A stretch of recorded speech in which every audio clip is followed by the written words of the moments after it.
Gĩikaro gĩa kamĩtĩ ya mbunge ya bũrũri ĩgiĩ bajeti gĩkũharĩirio kũmũrĩka mahũthĩro ma thirikari na ũrĩa ũtonga wa bũrũri ũkoretwo ũgĩka ihinda-inĩ rĩa mĩeri ĩtatũ ya mbere ya mwaka wa kĩgĩna wa thirikari, kũrĩa magĩire na gĩikaro na mwandĩki mũkaru ministry-inĩ ya kĩgĩna Dr. KIPTOO, ũndũ ũmwe na maabitha kuma rũhonge rwa gũthondeka bajeti rwa mbunge. Hĩndĩ ya gĩikaro gĩkĩ, KIPTOO athing'ĩrĩirio gũtetera mũrũgamo wa thirikari atĩ ũtonga wa bũrũri ũkoretwo ũgĩkũra na gĩcunjĩ kĩa 5.1 harĩ igana ihinda-inĩ rĩrĩ, kuona AKENYA matikoretwo makĩigua wagĩrĩru o wothe wa gũkũra kwa ũtonga ũyũ wa bũrũri. In November 2023 was costing 218 shillings. October this year, the average cost of 1 kilo of sugar is 184. 218 minus 184 is how much? That's real money. If you are going to buy sugar, you are going to spend 184, not 218. Is that not improved cost of living? Ambunge mahinyĩrĩirie thengia wa AKENYA gũkorwo maritũhĩirwo nĩ ngarama ya mũtũrĩre. Nginya makambuni ma kĩmabũrũri makoretwo magĩthing'ĩrĩrio kũhinga na gũthamĩra mabũrũri mangĩ nĩ ũndũ wa moritũ marĩa makoretwo magĩtũngana namo megiĩ gũtharara kwa ũtonga wa bũrũri.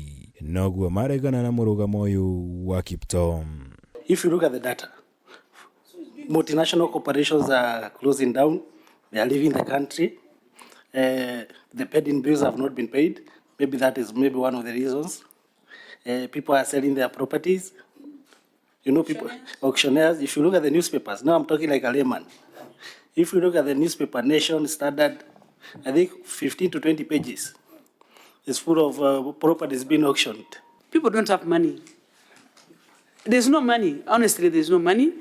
And it is becoming a problem because Kenyans are very hostile.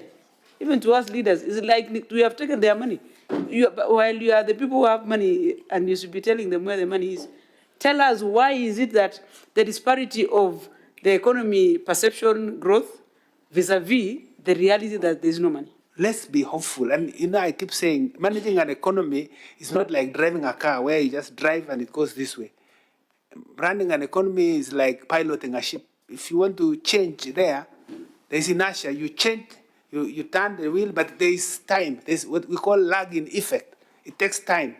And the results are coming. Let's just keep the reform momentum, and in a few years you will see that things are much better. Igũrũ rĩo, KIPTOO nĩ athing'ĩrĩirio gũtetera mũbango wa thirikari kũhũthĩra igĩna itiganĩte kuoya ngombo ta kĩrĩa kĩa ũmenyereri wa mabarabara kĩa RMLF, thutha wa kũhithũka gũtikoragwo na watho wa kũramata kana gũtarĩria ũrĩa mũbango ũyũ wagĩrĩire gũtabanio. Securitization is legal and it is legitimate. It's just that there are those who say it must be debt. So if it is debt, it is just part of the normal debt, and that's why we have to go through the Attorney General to approve. We get legal opinion.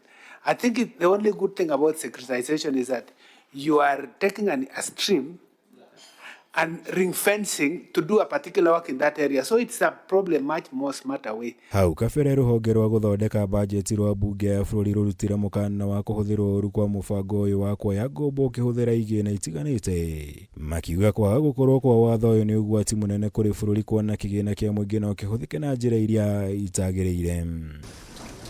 Ngĩribotera Kameme TV, njĩtagwo Mwaura Wagunya.